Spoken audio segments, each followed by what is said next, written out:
formerly admired rich person Elon Musk buys Twitter and airs its dirty laundry on Substack.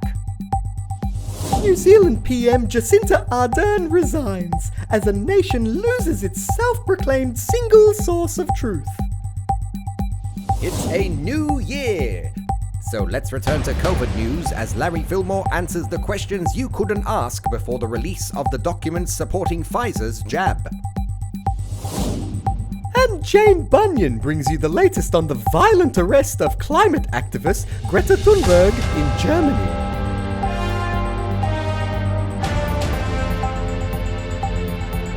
Happy New Year from the world's most trusted sock puppet news program, Information News Network, with Brian Sockington and Sandy Hosier. Yes, a very happy new year to all our viewers and donors. And stay with us as Joe Sockick joins us live from the Australian Open with an update on Novak Djokovic's dad, this year's tournament villain. Oh, he's this year's tournament asshole, is he? What? Are we on the air? Elon Musk was once the darling of the progressive world, inventing things like electricity, cars, space rockets, and machines that can bore into the earth and your brain. But all that changed when Musk spent $44 billion to purchase social media giant Twitter, outraging users with his promise to restore the open conversation platform to its former state of being an open conversation platform. Musk said he will reactivate thousands of accounts that were censored or banned under former CEO Jack Dorsey for not being in formation with mainstream thinking and employing so-called freedom of speech. Despite an 11th hour attempt to terminate the deal, Musk is already delivering on his promise, exposing Twitter's censorship practices and connections to government agencies through the so-called Twitter Files, a series of independent exposés posted on the publishing platform Substack. James Plushfoot summarizes the significant takeaways from these Twitter files before we all forget about them in around a week or two.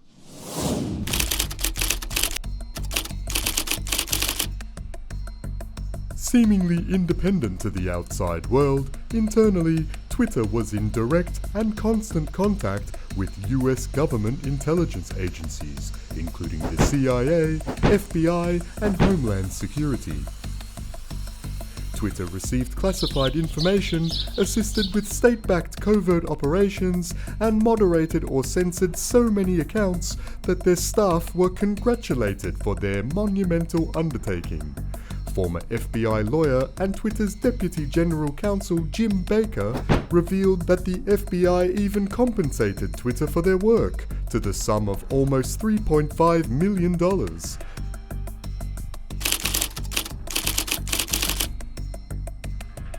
2, 3, 4, 5, 6, 7, 8. Twitter blocked a New York Post expose on Hunter Biden and the incriminating contents of his laptop, despite knowing their hacked materials policy didn't justify the censorship. When members of Congress were surveyed about the decision's impact on freedom of speech, Democrats overwhelmingly insisted more moderation be pursued in the future, as free speech was not absolute. Exactly how more moderation can be applied to a blocked story remains unclear.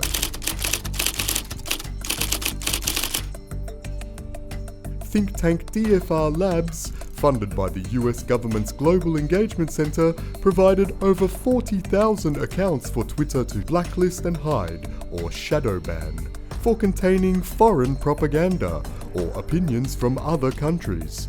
The friendly term visibility filtering was used to hide the posts, extending to the tweets of Donald J. Trump, beginning well before his presidential election win and culminating in his account being suspended when Twitter rewrote its policies after the January 6 Capitol protest. Twitter's own staff described Trump's suspension as a slippery slope, difficult to justify and akin to the company declaring itself a gatekeeper of speech for the entire world.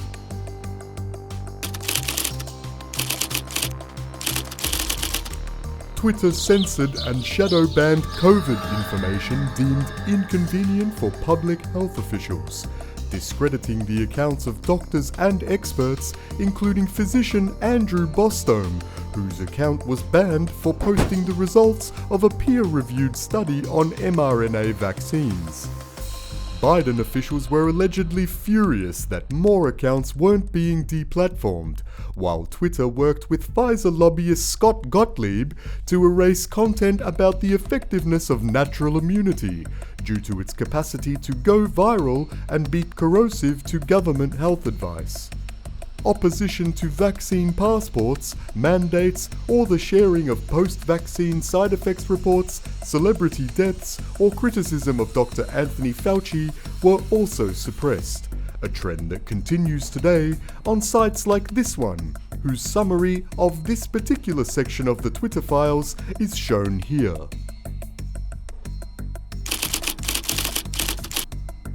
A project titled Hamilton 68 by the Alliance for Securing Democracy tracked 600 Twitter accounts purportedly linked to Russian influence activities, which the mainstream news media used as a basis for stories about Russia influencing everything from US elections to the gun control debate. However, Yoel Roth of Twitter discovered that Hamilton 68 was in fact made up of legitimate right-leaning accounts, which had nothing to do with Russians at all. State-funded anti-disinformation movements were elevated on the platform, including a faked campaign against Alabama Republican Roy Moore that claimed his Twitter account was influenced by Russian bots, which turned out to be wrong.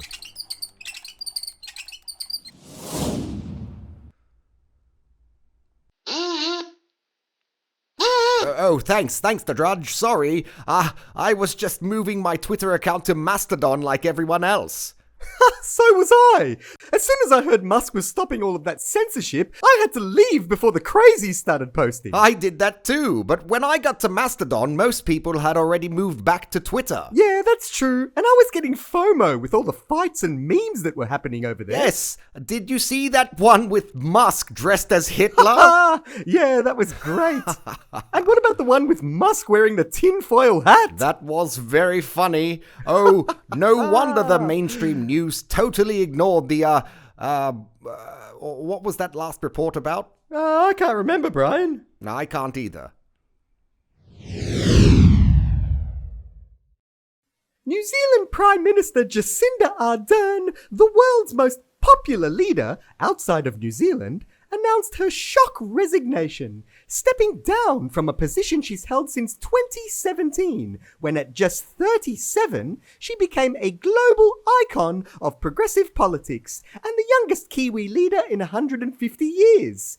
Ardern declared she didn't have enough left in the tank to seek re-election in an emotional farewell speech, breaking the hearts of fans around the world, but not necessarily at home, where continuous protests and a 29% approval rating suggested she might have been facing a landslide election loss for some reason. Christina Solich looks into the global phenomenon of Jacinda mania, and what that actually looked like in the land of the long white cloud. Few New Zealanders have received the praise and accolades bestowed upon outgoing Prime Minister Jacinda Ardern, aside from Xena Warrior Princess and that guy who climbed up that mountain. Quickly embraced by megalomaniacs worldwide, Ardern was viewed as the real deal, becoming just the second birthing person to give birth to another birthing person while in office, and actually attending moments of crisis in her country, unlike other leaders who adopted more leisurely approaches. Leaders of the talent and calibre of Jacinda Ardern do not arrive by accident. She was an alumni of the World Economic Forum's Young Global Leaders, groomed by the ultimate power and fortune of Klaus Schwab himself. as he has done with other leaders around the world. And boy, did she fit into that group.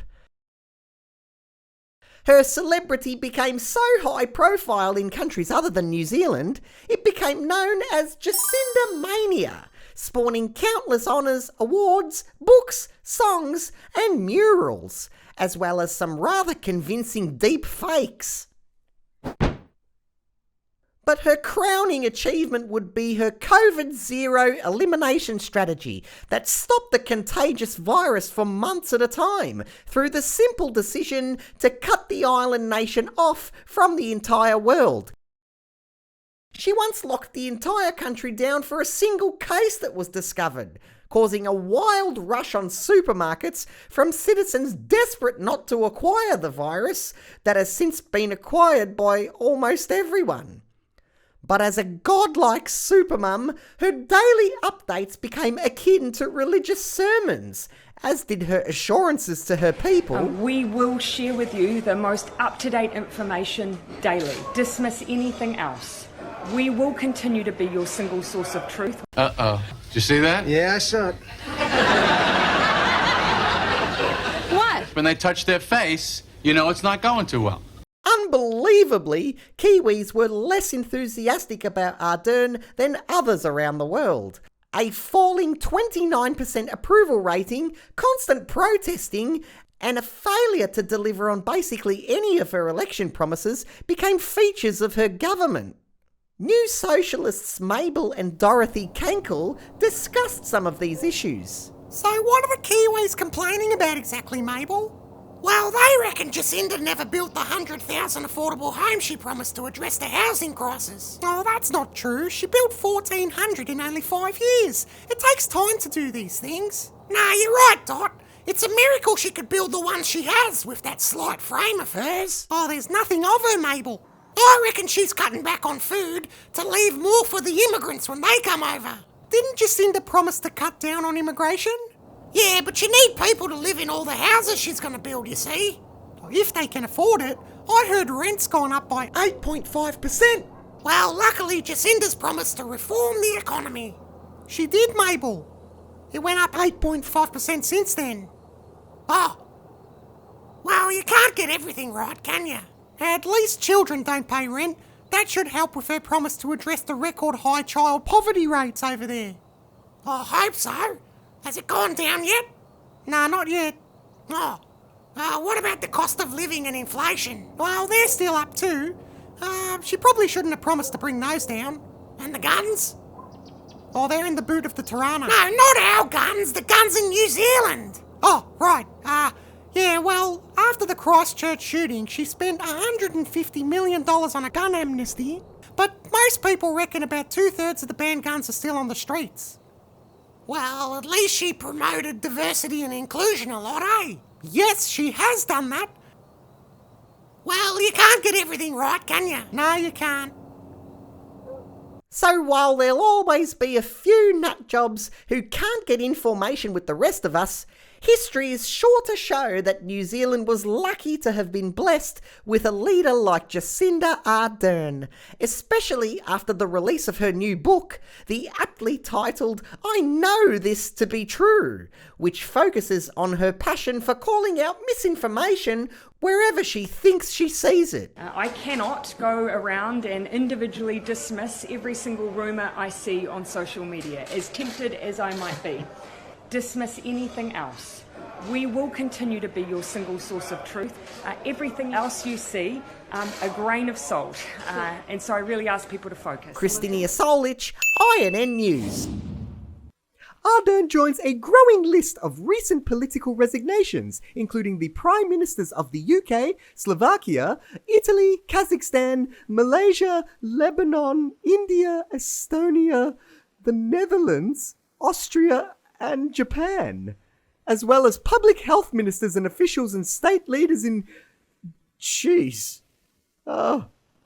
most places, actually. hundreds of thousands of the documents Pfizer used to obtain their license and emergency use authorization have been fully released by the FDA after an effort to suppress them for 75 years. Or until most of us had died. Quite right, Brian. We've invited TV legend and former INN Tonight host Larry Fillmore into the studio to answer some of the burning questions you might have about these files so you don't have to look into them for yourself. Larry, welcome to the show.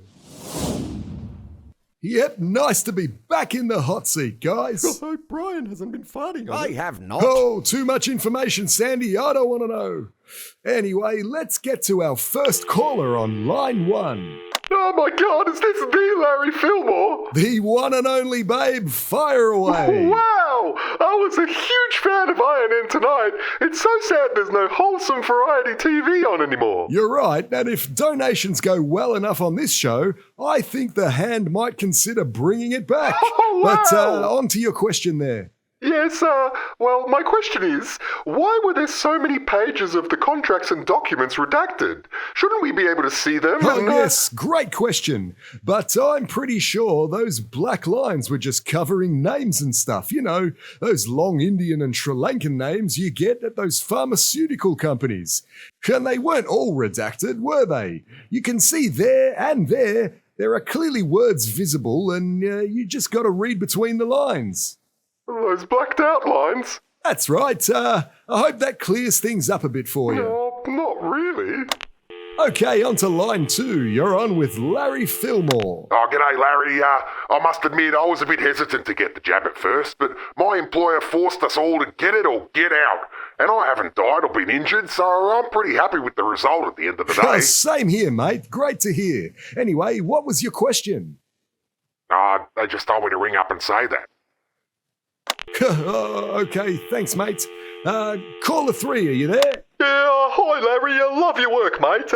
Look, I took the punt on the jabs to help stop the spread of COVID and that, but I was just wondering which one of the documents showed it would stop the spread? For another great question, and that's exactly why it's important we do segments like these, to put your mind at ease and to help people understand the extraordinary work and effort that's gone into making these jabs in record time and to ensure that they're safe and effective. Anyway, thanks for the call. Who do we have on line 4? Oh, hi Larry. Just on the back of what the last caller was saying, I wanted to ask which document showed the kind of adverse reaction all those cookers were talking about. Should we keep calling them idiots, or is there some information to suggest that they were happening? Well, there'll always be a few stats in documents like those that don't read very well. All right. But when you're rolling out a brand new technology across the entire globe, it's important not to scare people, right? And we're not doctors or public health officials, are we? Yeah, but what if your public health officials look like these people? Oh, jeez. Caller number 5, you're on with Larry. Yes, I'm wondering why a quality news program like INN would have some old hack from Tonight Show flogging public health messages based on a brand new technology, or shouldn't you have someone who actually knows what they're talking about? Oh, well, who would you have come on instead? Margot Robbie? Next caller, you're on with Larry Fillmore. Hello, Larry. The mRNA jab was supposed to be transported in minus 70-degree freezers because of how next unstable... caller. I'm a social media influencer creative that's totally being influenced by other influencers.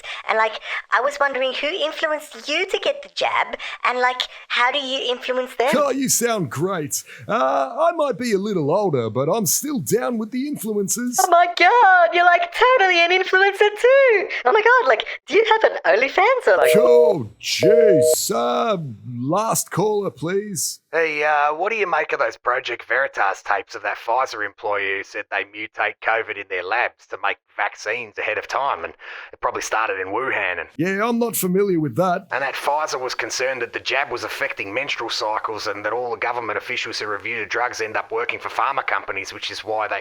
Oh, God, Brian, take over, mate. Thank you, Larry. And join us after the break for sport and weather. Coming up right here on INN News.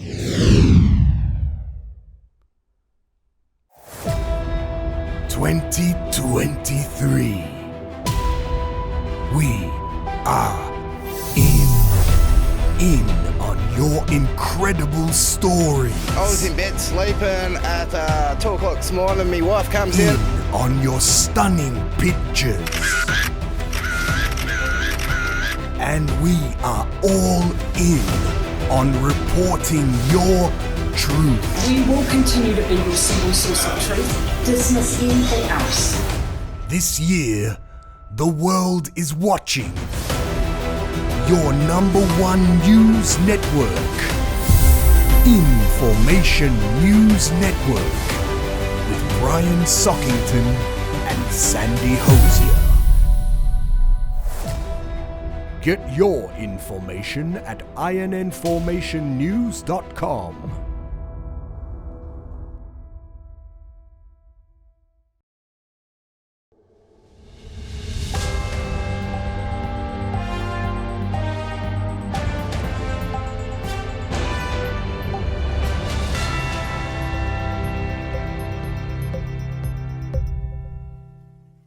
Our mate Joe Snake Dog Sockick joins us live from the Australian Open at Melbourne Park. And Joe, the event has really taken on a new level of political importance after Novak Djokovic's dad was caught partying with those horrible Russians there.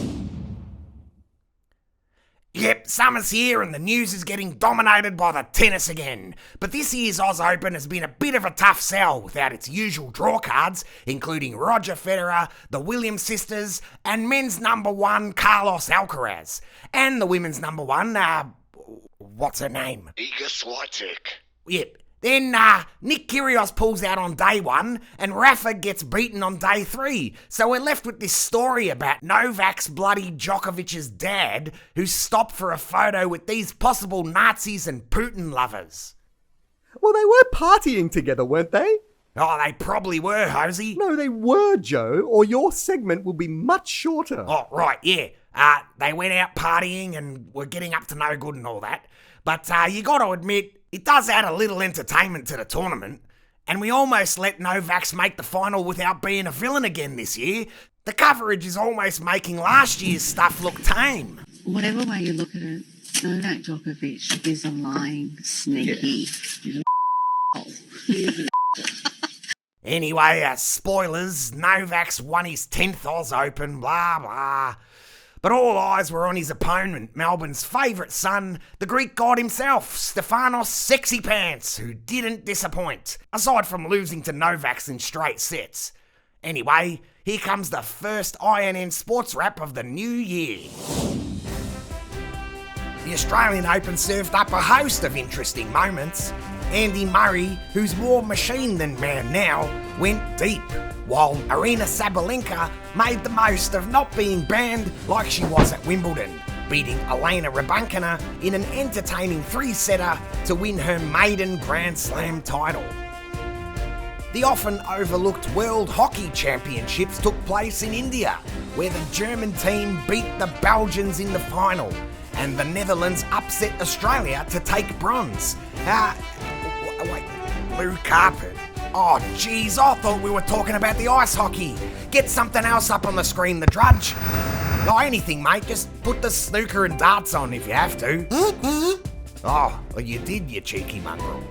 All right, well, Christopher Dobby won the Darts Masters in Milton Keynes, England, and Mark Allen defeated Judd Trump in the Snooker Grand Prix, so everyone was happy. Alright, back to you two in the studio, and a happy new year to everyone on INN, and to the beautiful Jane Bunyan as well.